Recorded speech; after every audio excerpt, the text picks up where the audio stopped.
Welcome to Indian affairs. I hope कि आपका आज का दिन शानदार हो और लाइफ में आपके जो भी गोल्स और टारगेट्स हैं आप उनको सक्सेसफुली अचीव करें। बढ़ते हैं आज की टॉप 10 अपडेट्स की तरफ। सबसे पहली अपडेट आ रही है भारत के पासपोर्ट को लेकर। दूसरे देश में जाने के लिए जो सबसे पहली रिक्वायरमेंट होती है वो है पासपोर्ट की। आपके पास पासपोर्ट होगा तभी आप दूसरे देश में जा पाओगे। फिर चाहे आप फ्लाइट से जाओ, लैंड बॉर्डर से जाओ या फिर शिप के थ्रू किसी भी देश में पोर्ट से एंट्री लो, पासपोर्ट तो आपको चाहिए ही होता है। उसके बाद फिर देखा जाता है कि किस देश के लिए आपको वीजा ऑन अराइवल मिलेगा या फिर आपको उस देश का पहले से वीजा लेना पड़ेगा। अब वीजा तो दूसरे देश की एम्बेसी से मिलता है, जबकि पासपोर्ट अपने ही देश से लिया जाता है। अब जो ये पासपोर्ट के लिए अप्लाई किया जाता है, इसके लिए हमारी सरकार हमें कुछ पैसे चार्ज करती है, यानी हमें सरकार को एक एप्लीकेशन फीस पे करनी पड़ती है। भारत में पासपोर्ट के लिए अलग फीस है, जबकि दूसरे देशों में अलग होती है। इस पासपोर्ट फीस को लेकर एक स्टडी सामने आई है जिसमें बताया गया है कि भारत का पासपोर्ट दुनिया का सेकंड चीपेस्ट पासपोर्ट है, यानी दुनिया का दूसरा सबसे सस्ता पासपोर्ट है। दुनिया का सबसे सस्ता पासपोर्ट है यूएई यानी यूनाइटेड अरब एमिरेट्स का। यूएई में पासपोर्ट फीस है $17.70, जो कि 5 साल के लिए वैलिड होता है। वहीं पर भारत के पासपोर्ट की बात करें तो भारत में पासपोर्ट की फीस है $18.07, यानी 1500 रुपए, जो कि 10 साल के लिए वैलिड होता है।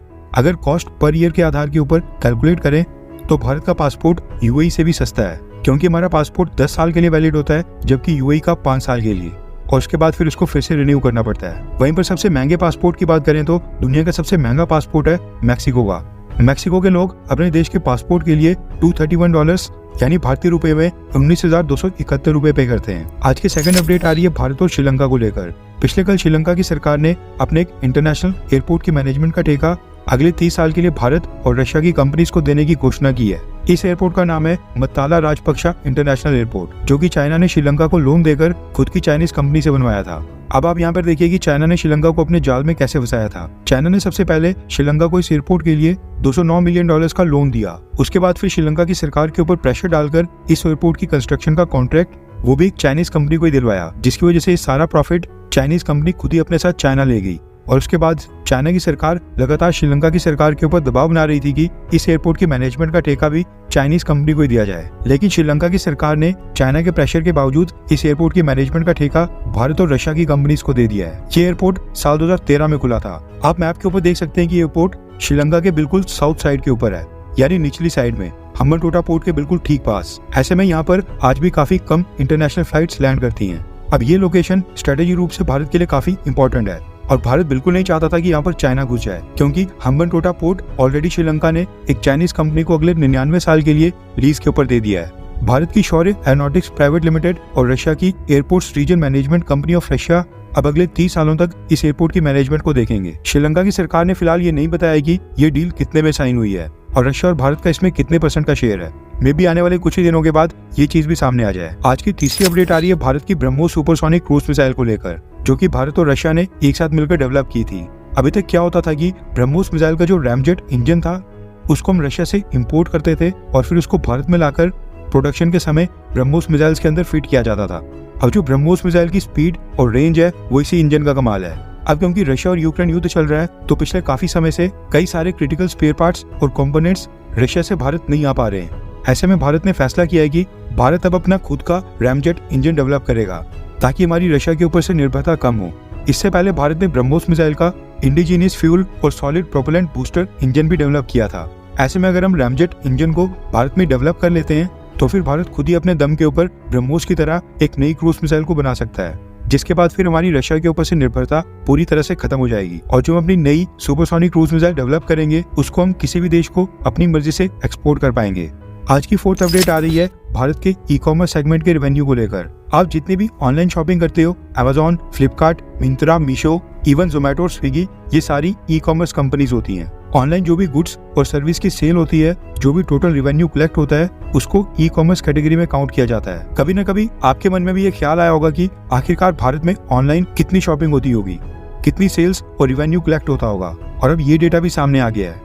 ई कॉमर्स इनसाइट डीबी ने साल 2023 का भारत का डेटा रिलीज किया है, जिसमें बताया है कि साल 2023 में भारत के ई कॉमर्स सेगमेंट का टोटल रेवेन्यू था $88 बिलियन, यानी भारत के लोगों ने पिछले साल ऑनलाइन शॉपिंग और ऑर्डर्स के ऊपर टोटल 7,34,000 करोड़ रुपए खर्च दिए थे। वैसे क्या आप ऑनलाइन शॉपिंग करते हैं?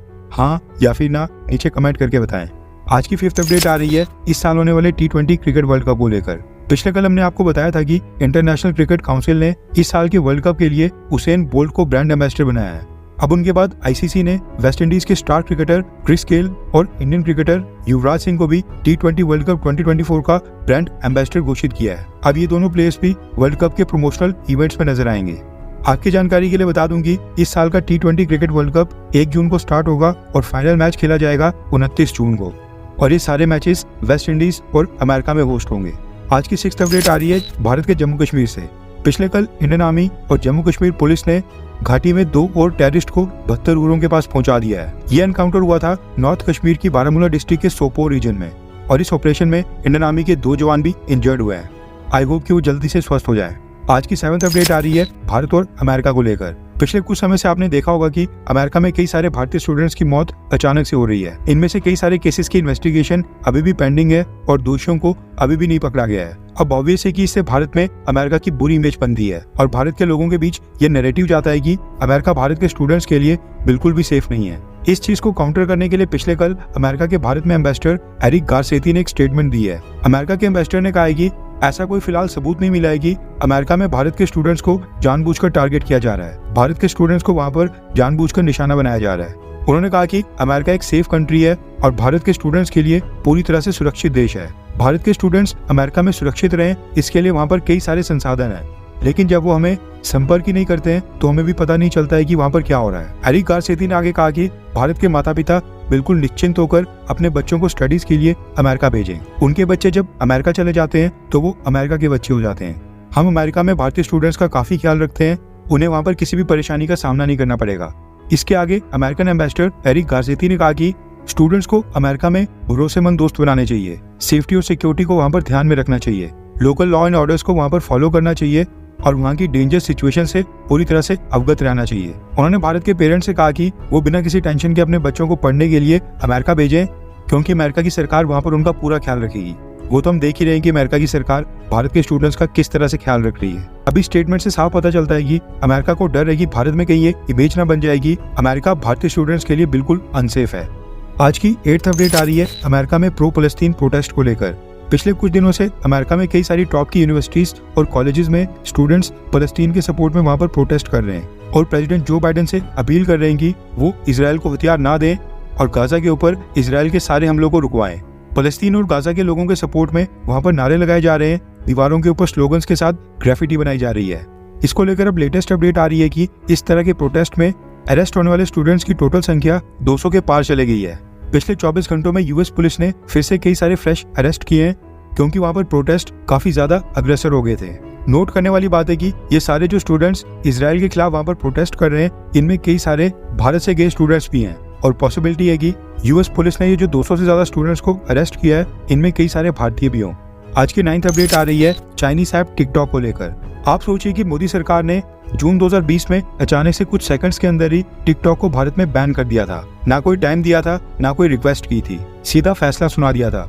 लेकिन अब टिकटॉक बैन को लेकर अमेरिका में एक नया ड्रामा स्टार्ट हो गया है। पिछले कल अमेरिका में प्रेसिडेंट जो बाइडेन ने एक बिल पास करके टिकटॉक को 1 साल के बाद बैन करने की घोषणा की थी। टिकटॉक को 1 साल का समय देकर कहा गया था कि वो अमेरिका में अपने एसेट्स और ऑपरेशंस 1 साल के अंदर किसी अमेरिकन कंपनी को बेच दें, वरना 1 साल के बाद टिकटॉक अमेरिका के अंदर बैन कर दिया जाएगा। इसको लेकर टिकटॉक की पेरेंट कंपनी यानी चाइनीज कंपनी बाइडांस ने एक स्टेटमेंट जारी की है, जिसमें उन्होंने कहा कि वो अपने एसेट्स और ऑपरेशंस किसी भी अमेरिकन कंपनी को नहीं बेचेंगे, फिर चाहे वो अमेरिका में बैन ही क्यों ना हो जाए। टिकटॉक का कहना है कि जो बाइडेन का टिकटॉक को बैन करने का फैसला इलीगल है और वो इसको अमेरिका की कोर्ट्स में चैलेंज करेंगे। जो बाइडेन के इस फैसले के बाद अमेरिका के टिकटॉकर्स वहां पर अपना गुस्सा जाहिर कर रहे हैं और कह रहे हैं कि अगर जो बाइडेन ने अपना फैसला नहीं बदला तो फिर वो अगले आने वाले इलेक्शंस में जो बाइडेन की डेमोक्रेटिक पार्टी को बिल्कुल भी वोट नहीं देंगे।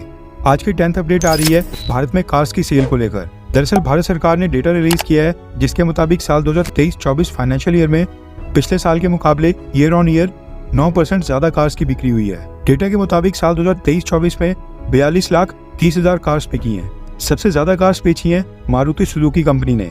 42 लाख में से 17,90,000 कार्स अकेले मारुति सुजुकी कंपनी ने बेची हैं, जबकि सेकंड नंबर के ऊपर Hyundai कंपनी ने 7,77,000 कार्स बेची हैं। वहीं पर थर्ड नंबर के ऊपर टाटा मोटर्स ने 5,73,000 कार्स बेची थी।